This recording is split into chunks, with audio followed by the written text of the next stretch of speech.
Dr. Johnson was the founder and chief executive of a private student loan company, Reunion Student Loan Financing Corporation, before assuming his official role with the department. Is that correct? That probably is correct. Yes, it is. Let me just interject. And I would like to continue. And I would like to make clear that we'll give you some time. I will get to it. Thank you so much. The individual you have referred to is not part of the acquisition or procurement team. Get into it.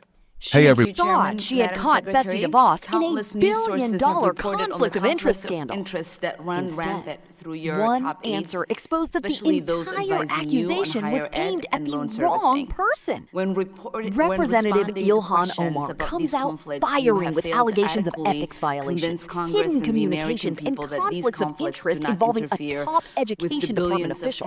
The hearing quickly turns into a tense back and forth as Omar repeatedly presses for a yes or no answer, convinced she's cornering Secretary Betsy DeVos. But DeVos refuses to take the bait, staying calm under your pressure. general counsel She a request patiently for explains information the about department's conflict of ethics interest safeguards surrounding before your delivering $2 one billion statement that next-gen loan changes the direction of the servicing hearing. solicitation. Watch the Given that this exchange solicitation and decide is for given, yourself who came out. Let's get into I it. would like some information. Thank you, Chairman. Madam Secretary, countless news sources have reported on the conflict of interest that run rampant through your top aides, especially those advising you on higher ed and loan servicing.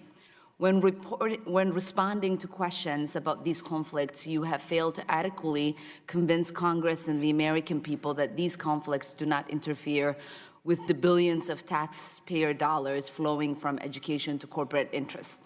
Today, I would like to better understand your decisions for selecting aides and ensuring that their conflicts do not harm taxpayers. Last May, 4 of my colleagues on this committee sent your general counsel a request for information about conflict of interest surrounding your $2 billion next-gen loan servicing solicitation. Given that this solicitation is given, I would like some information about the team that's leading it. Does Dr. A. Wade Johnson, is he the one that's spearheading this solicitation? Dr. Johnson is head of the Next Gen Initiative. All right. According to New York Times investigation, Dr. Johnson was the founder and chief executive of a private student loan company, Reunion Student Loan Financing Corporation, before assuming his official role with the department. Is that correct? That probably is correct. Yes, it is. Let me just interject. And I would like to continue. And I would like to make clear that we'll give you some time. I will get to it. Thank you so much. Dr. Johnson was also the executive at the two financial services companies, First Data Corporation and TSYS. Additionally, Dr. Johnson was hired at least one other TSYS veteran, Mr. Patrick Fox. Have any of Dr. Johnson's previous employers bid on elements of next-gen solicitation?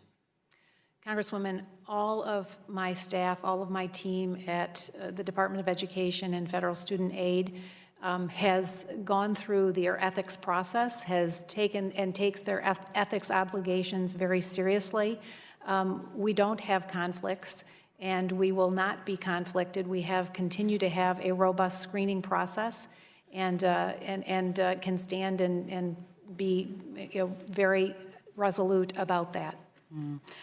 So given that there is about $2 billion per year in taxpayer dollars flowing through this program, will you commit to releasing communication between the procurement team and any of Dr. Johnson's former employees? So all of the procurement is walled off from the rest. That would just be yes or no. Would you be committed to releasing any communication between Dr. Johnson and his employees? Not to releasing internal communication, but the procurement team is walled off from the rest of the team, and the procurement process is very definitely prescribed as to how it has to happen. That has not clearly answered my question.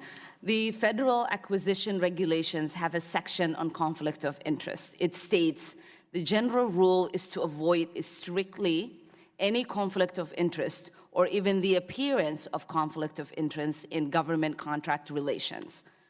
While many federal laws and regulations place restrictions on actions of government personnel, their official conduct must, in addition, be such that they would not have no reluctance to make a full public disclosure of their actions. You seem to have reluctance to make a full public disclosure of the actions of the head of the department's largest single procurement team, despite there being obvious appearance of conflict of interest. How is your denial to release communication in line with extremely high conflict of interest standards that's required by federal law? The individual you have referred to is not part of the acquisition or procurement team. Okay.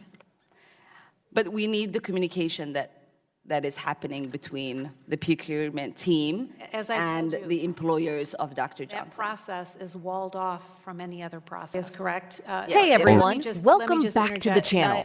You just saw the opening, and right away you can tell this wasn't going to be a friendly hearing. Representative Ilhan Omar walked in determined to paint Secretary Betsy DeVos as overseeing a department riddled with conflicts of interest. Her focus was Dr. A. Wayne Johnson, a former private sector executive leading the department's next-gen student loan initiative. Omar argued that because Johnson had previously worked in the financial industry, there was an obvious appearance of a conflict involving billions of taxpayer dollars. But here's where the exchange takes an interesting turn. Rather than argue over Johnson's resume or get defensive, DeVos repeatedly points back to the department's ethics process. She explains that every official is screened, ethics rules are followed, and procurement decisions are handled separately from policy staff. Omar isn't satisfied. She pushes harder, demanding that DeVos release internal communications between Johnson and his former employers. Again, DeVos declines, explaining that procurement communications are protected and that the contracting process is intentionally separated from the rest of the department. At this point, Omar shifts from arguing about actual conflicts to arguing about the appearance of conflicts, quoting federal acquisition regulations and insisting the public deserves more transparency. Then comes the moment that changes the exchange. DeVos calmly states that the individual Omar keeps referring to is not part of the acquisition or procurement team. That single clarification undercuts the central implication that Johnson was personally steering contracts. Omar attempts to keep pressing, but the conversation never returns to the original allegation. Instead, it becomes a debate over transparency and public perception rather than direct evidence of wrongdoing. Whether you believe DeVos fully answered every question or think Omar was right to demand additional disclosures, one thing is clear: neither side backed down, and the hearing became a sharp clash over ethics, oversight, and accountability. Now it's your turn. Do you think Omar raised legitimate oversight concerns, or do you think DeVos successfully addressed the allegations? Let us know your thoughts in the comments, and don't forget to like, subscribe, and we'll see you in the next one.